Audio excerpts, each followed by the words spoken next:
दफन 9। अब अपराजिता, रुद्राक्ष और परी फिर से लॉबी में बैठ गए हैं। थोड़ी देर की शरारत के बाद माहौल में हल्की सी शांति आ गई है, लेकिन अपराजिता के दिमाग में फिर से नई शरारत की लहरें उठने लगी। वह आसपास का मुआयना करती है कि अब किस पर निशाना साधा जाए। तभी एक वेटर ट्रे में कुछ पानी के गिलास लेकर उनके पास से गुजरता है। वेटर को देखकर अपराजिता की आंखों में शरारत की एक नई चमक आ जाती है। अपराजिता धीरे से रुद्राक्ष से कहती है, भैया तुमको पानी पीना है। रुद्राक्ष नजर उठाकर अपराजिता की ओर देखता है। जैसे उसकी आंखों की शरारती चमक वह साफ साफ पढ़ पा रहा था, इससे वह बेहद संजीदा अंदाज में मना करते हुए कहता है, नहीं। रुद्राक्ष की नाका जैसे उस पर कोई असर ही नहीं हुआ। उसने तो पहले ही मन बना लिया था कि उसे क्या करना है। वह झट से परी की ओर मुड़ती उसके कान में धीरे से कुछ फुसफुसाती है। परी, जो अभी भी पिछले झूले की याद की मजे में थी, उसकी योजना सुनकर हंसने लगती है। अपराजिता, परी तुम्हें पानी पीना है न? तो भैया को बोलो, फिर जैसे ही वो वेटर पास आएगा तुम उसे रोककर कहना कि मुझे कुछ कहना है, और फिर अपनी सबसे मासूम शक्ल बनाना, बाकी मैं संभाल लूंगी।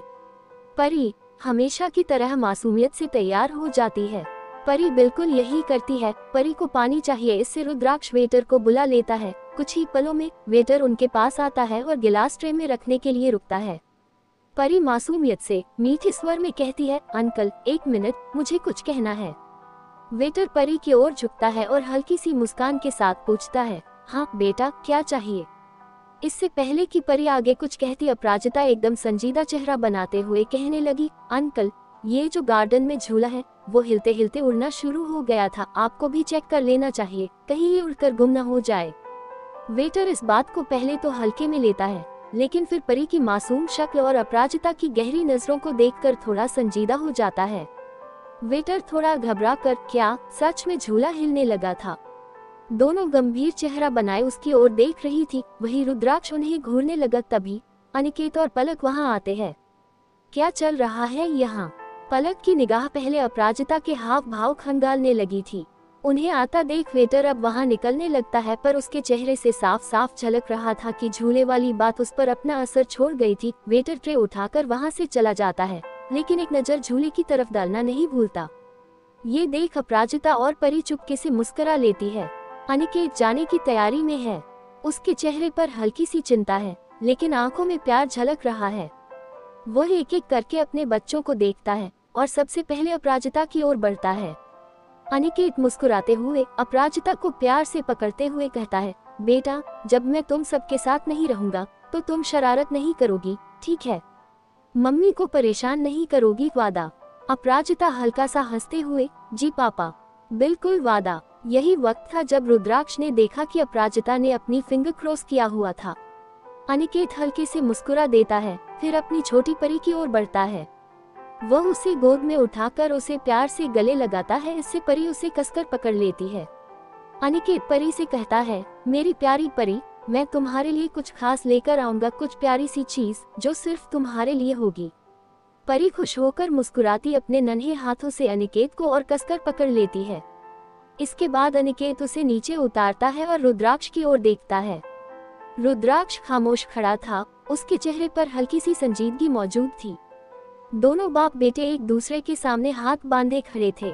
अनिकेत गंभीर स्वर में कहता है, रुद्राक्ष मुझे तुम पर भरोसा है कि तुम अपनी बहनों का ध्यान रखोगे। कोई भी परेशानी हो तो मम्मी से कहना और खुद भी थोड़ा संभल कर रहना, ठीक है? रुद्राक्ष भी उसी गंभीरता से उत्तर देता है, जी आप चिंता मत कीजिए, मैं सब देख लूंगा।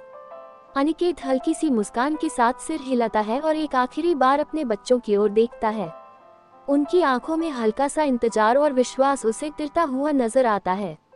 अनिकेत अपने बच्चों को देखकर एक गहरी सांस लेता है, जैसे उन्हें छोड़ना उसके लिए आसान नहीं था। इसके बाद वह आत्माराम और बबली को जरूरी हिदायतें दे ही रहा था, तब तक वहां कैब आ जाती है। वह उन सबको उसमें बैठाकर देता है। पलक का हाथ गहरे से पकड़े उसे भी जैसे मौन विदा देता है। अगले ही पल कैब वहां से निकल जाती है। फिर वह धीरे से मुड़ता है और दरवाजे की ओर कदम बढ़ा देता है, लेकिन उसे पता था उसके बच्चे उसे जाते हुए देख रहे होंगे। पलक की नम हुई आंखों को भी वह समझ रहा था, यही वजह थी कि उसने दोबारा उनकी ओर पलट कर नहीं देखा। अनिकेत कैब के जाते अपनी कार में बैठने ही वाला था। उसने कार स्टार्ट करके एक्सीलेटर पर पैर जमाया ही था कि अचानक उसकी कार के सामने एक अधेड़ महिला आ जाती है। अनिकेत ने तुरंत ब्रेक लगाया, इसके बाद वह कार से बाहर निकलकर उनकी ओर बढ़ता है। महिला, जो उम्रदराज होते हुए भी बेहद स्मार्ट लग रही थी, ने अनिकेत की ओर देखा। अनिकेत सौम्य स्वर में पूछता है, क्या सब ठीक है मैडम? क्या आपको मदद की जरूरत है? महिला मुस्कुराते हुए, मेरा नाम उषा गर्ग है, मैं यहाँ काशी दर्शन के लिए आई हूँ, लेकिन मेरी बुक की हुई कैब काफी देर से नहीं आई।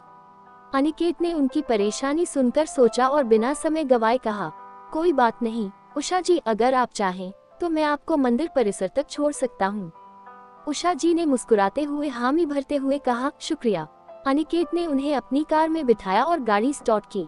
रास्ते में उषा जी ने अनिकेत से बात शुरू करते हुए कहा, आपको ये जानकर आश्चर्य होगा, लेकिन मैंने आपको पहले कहीं देखा है। अनिकेत ने उसकी बातों पर ध्यान दिया। क्या सच में? हाँ, मैं बैंक से रिटायर हूँ और आपके बैंक में कैशियर के रूप में काम करती थी। मैं आपकी सूरत कभी नहीं भूल पाई। अपने अंतिम रिटायरमेंट वर्ष में आप एक दिन कैश निकालने आए थे। अनिकेत की आंखें चौड़ी हो गईं। उसे उस दिन की याद आई जब गलती से उषा जी ने उसे 50,000 ज्यादा दे दिए थे। अनिकेत, ओह हाँ, मुझे याद है, आपने गलती से ज्यादा पैसे दे दिए थे, लेकिन मैंने ईमानदारी से वो पैसे वापस कर दिए थे। उषा ने उसकी ईमानदारी की प्रशंसा करते हुए कहा, तभी तो मैंने कहा मैं आपका चेहरा और नाम नहीं भूल सकी। अनिकेत, उसी दिन से मैं आपसे प्रभावित हूँ, आपकी ईमानदारी ने मेरी इज्जत बचाई। इस बात पर अनिकेत सहजता से मुस्कुराते हुए कहने लगा, मैं बस अपनी जिम्मेदारी निभा रहा था, लेकिन आपका धन्यवाद उषा जी। मुझे खुशी है कि मैं आपकी मदद कर सका। उषा जी ने फिर से मुस्कुराते हुए कहा, उषा, आप जैसे लोग इस दुनिया में बहुत कम होते हैं। आज आपसे मिलकर मुझे बहुत अच्छा लगा। काशी में महादेव और अनिकेत दोनों से मुलाकात हो गई। कार धीरे धीरे मंदिर परिसर की ओर बढ़ रही थी। अनिकेत और उषा जी की बातचीत में एक आत्मीयता की भावना पनप गई थी। अनिकेत, काशी में आकर हमेशा ऐसे अच्छे अनुभव मिलते हैं। मैं आशा करता हूँ कि आपका काशी का ये दौरा यादगार रहे। उषा जी ने उसकी बातों का समर्थन करते हुए कहा, ये तो निश्चित है, और आपके साथ यह सफर और भी खास हो गया है। उनकी बातचीत चलते चलते अनिकेत ने मंदिर परिसर के नजदीक पहुंचकर गाड़ी रोकी। उन्होंने उषा को स्नेहपूर्वक विदाई दी और वह मुस्कुराते हुए मंदिर की ओर बढ़ गईं। एक कैब आकर उस साइड पर रुकती जहां प्रोफेसर साहिल श्रीवास्तव के साथ खड़े थे। क्या अनिकेत सर इतनी जल्दी आ गए? जब तक वे इस बात को खंगालते तब तक एक युवती उनकी ओर आने लगी। वह प्रोफेसर साहिल की ओर आती हाथ आगे बढ़ाती हुई कहने लगी, मेरा नाम माहिरा है, मैं प्रोफेसर हामिद की भांजी हूँ। प्रोफेसर साहिल थोड़ा अवाक भाव से पूछ उठे, पर दिल्ली से बहुत जल्दी आ गई? जी, मैंने आधे रास्ते पहुंचकर आपको सूचना दी थी। वैसे मेरे मामा जी, कुछ इन्फॉर्मेशन मिली आपको? अभी तो फिलहाल वही अपडेट है जो मैंने आपको पहले बताई थी। फिलहाल अभी इंस्पेक्टर आने वाला है, आप खुद बात कर लीजिएगा। जी आइए। प्रोफेसर साहिल अब उसे कैंप की ओर ले चलता है। श्रीवास्तव उनके विपरीत जाते हुए कहता है, सर मैं चाय लेकर आता हूँ। प्रोफेसर साहिल जब माहिरा के साथ कैंप की ओर बढ़ रहे थे तभी उनके सामने ध्रुव आ गया। उसके सामने आते प्रोफेसर साहिल एकदम से बोल उठे, ध्रुव, तुम सारा को कैंप तक ले जाओ, मैं अभी आता हूँ। प्रोफेसर साहिल के जाते अब वे दोनों एक दूसरे को देख रहे थे। उनकी आंखों में कुछ संशय था, जैसे वे पहले से एक दूसरे को जानते हो। सारा ध्रुव को कसकर घूरती हुई कहने लगी, तुम प्रोफेसर साहिल के साथ? क्या तुम्हारी सच्चाई वे जानते हैं?